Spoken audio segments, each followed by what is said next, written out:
Okay, let's talk about control. The ministry I was a part of was a high control environment. I found this out the hard way when I was asked on 2 separate occasions to cut off and basically excommunicate people who were no longer a part of the ministry. The first time was a pastor that was on staff. He eventually was no longer a part of the ministry. He was not on staff.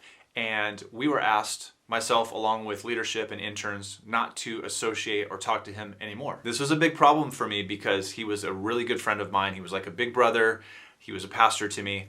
And now I was put in a position where I had to choose, basically. We had a meeting where I was told I'm not allowed to speak to him anymore. I pushed back and said, hey, I'm absolutely going to speak to him. And it kind of ended there. And we still talk to this day. I love that guy. The second time it happened was a girl who had left the ministry. She was a friend of mine.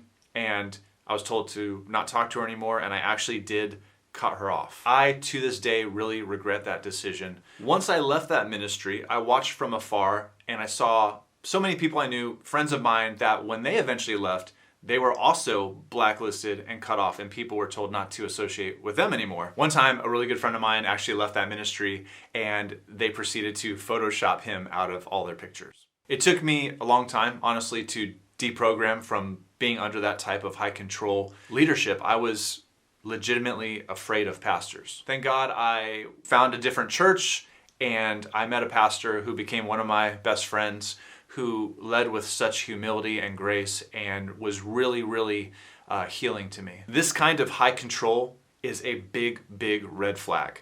Listen, pastors are there to guide you, to share wisdom with you, to help you. They are not there to control you and tell you what to do with your life. You know, we always hear in church, God's a gentleman, right? He's not going to force you to do anything. He gives you free will, free choice. And yet we have pastors and leadership that feel like they have the right to tell you what to do. It's a huge red flag. Thank you guys for listening. Stay tuned for part 3.